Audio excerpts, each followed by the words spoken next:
বিসমিল্লাহির রহমানির রহিম। কিছু মানুষ আছে যে দুঃখের সময় পাশে থাকে আর তাকে রক্ষা করতে জান পর্যন্ত বিলিয়ে দেয়, তার অর্থ, সময়, তার সমস্ত রক্ত দিয়ে। আর যে সময় সুখ আসে তখন সে তার পাশ থেকে সরে যায়। তার কাছের মানুষ, বিভিন্ন লোকজন যারা একসময় তাকে অবহেলা করছে, একসময় তাদের সঙ্গে সে যাই হোক না কেন, এইটাই সত্য যে সবাই তাদের রিলেটিভ, আত্মীয় স্বজন, কাছের মানুষ। তেমনি একটা দলের কিছু মানুষ থাকে যারা দুঃসময়ে তার জান মাল, টাকা পয়সা, সময়, সমস্ত কিছু সেই দলের পিছনে বিলিয়ে দেয়। যে সময় তার সুসময় আসে, সুবিধাবাদীরা জায়গা করে নেয়, সে সময় সে এক কোণে দাঁড়িয়ে সে অর্থ বা মনের কষ্টও পায়, তারপরেও সে দূরে থাকে, চেয়ে চেয়ে দেখে। আসলে সে একটা সময়, সুন্দর একটা সময় চলে আসছে, এইটা দেখেই সে খুশি হয়। তেমনি দলের যারা ত্যাগী, যারা দুঃসময় ছিল, তারা ঠিকই এমনি দুঃসময় পাশে থাকবে, সুসময়ে ধান্দাবাজ বাটপারদের ঘাপানে তারা এক দূরের কোণায় চলে যাবে, মিছিলের পিছনে চলে যাবে।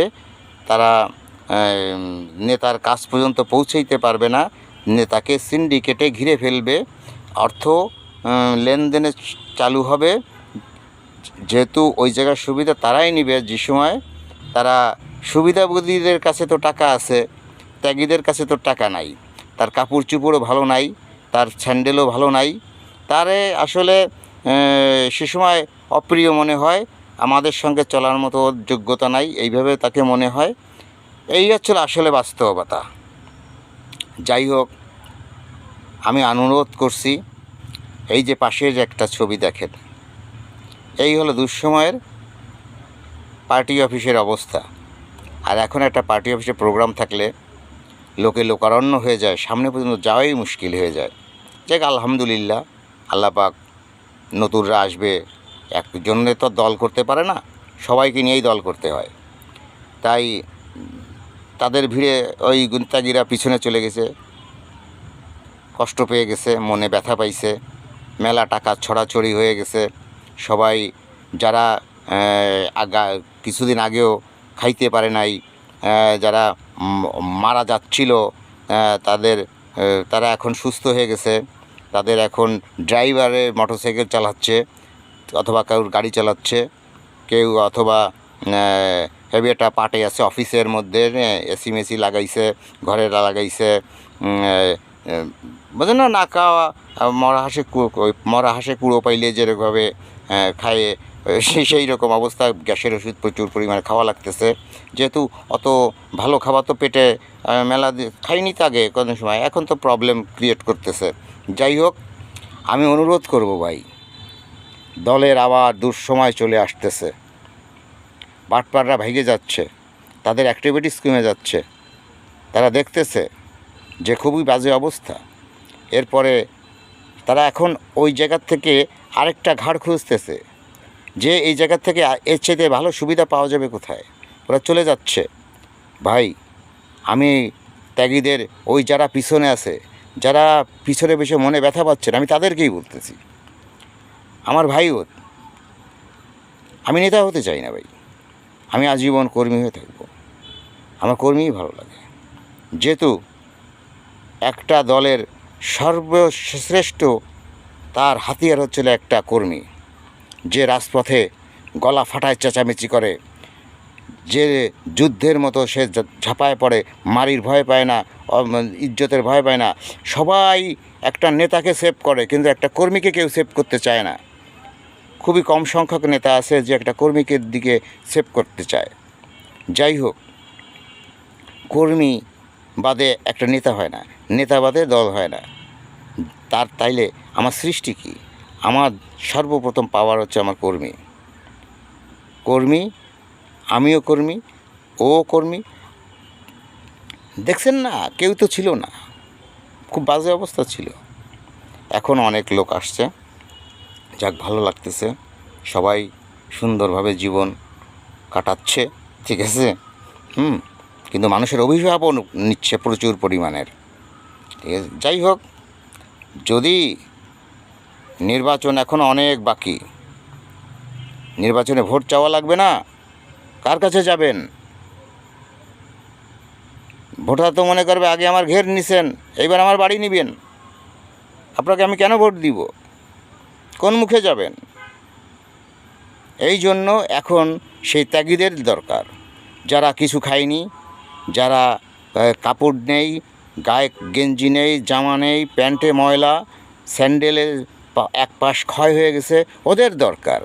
ওদের মানুষ ভালোবাসে, যেহেতু ওরা তো জীবনেও কোনো মানুষের লুট করতে পারবে না, ওরা বাটপারি করতে পারবে না, ওরা শুধু দলকে ভালোবাসতে জানে, ওদেরই দরকার এখন। ভাই আসেন ভাই, এই অল্প সময়ের জন্য আমরা সবাই একত্রিত হয়ে আবার একটা দলকে, আসলে আমরা তো দলকে ভালোবাসি, আমরা ওদের নয়, আমরা শহীদ প্রেসিডেন্ট জিয়াউর রহমানকে ভালোবাসি, তার আদর্শকে ভালোবাসি, তার নেতৃত্বে বেগম খালেদাকে আমরা পছন্দ করি, ভালোবাসি। তারপরে আমাদের তারেক রহমান, এখন আমি দেখতেছি সে তো বিশ্ব নেতাদের মতন অবস্থা, তো সে বিবিসি কাছে যে সাক্ষাৎকার দিছে, বিস্ময়কর কথা বলছে। আসলে এরকম একটা বড় মাপের মানুষ, বড় মনে নেতা তো বড় মনের হইতে হবে, যে ক্ষমা করতে জানে, সে হবে নেতা। নেতার প্রতিটা গুণাবলী তারেক রহমানের মধ্যে আছে। জনাব তারেক রহমান আসলেই একটা পলিটিক্যাল পুঙ্খানুপুঙ্খানুরূপে তাদের মধ্যে ঠেসে ঠেসে ভরা আছে একটা লিডারের যা থাকা উচিত। যাই হোক, আমরা আবার ভাই বিশ্বাস করেন, আপনারা বাদে আর কোনো গতি নাই, ত্যাগীদের বাদে কোনো গতি নাই দলের। ত্যাগীদের ওই নেতারাও জানে যে এই বাটপাররা ভেঙে যাবে, এই সুবিধাভোগীরা ভেঙে যাবে, ওই ত্যাগীরাই আবার যতই কষ্ট পাক না কেন, দল যদি একবার প্রবলেমে পড়ে, ত্যাগীরা জীবনেও ঘরে থাকতে পারবে না। ওদের প্রবলেমটাই এই, যেহেতু ওরা দলকে প্রচণ্ড ভালোবাসে, নিজের জীবনের থেকে ভালোবাসে। তাই ভাই আসুন আবার একত্রিত হয়ে এই দলটাকে, এই সুবিধাভোগীদের তাকে আমরা বাঁচাই, একটা ভালো জায়গায় নিয়ে যাই। ভাই আপনারা বাদে আর কেউ ভোট চাইতে পারবে না, বাদে মানুষ ভোট দিবে না, মানুষ লাথায় মানুষজন বকাবকি করবে, যে ওকে খেদা দিবে যে এই তোকে তো আমি চিনি, তুই তো ফটকা। তাই ভাই ওয়েলকাম। যেহেতু আমিও একজন কর্মী, আমি চাই যে আমরা আবার একসঙ্গে সবাই মিলে সম্মিলিতভাবে আমরা আবার আগের মতো হয়ে যাই। আসসালামু আলাইকুম। সবাই ভালো থাকবেন, সুস্থ থাকবেন, নিজের দিকে খেয়াল রাখবেন। খোদা হাফেজ।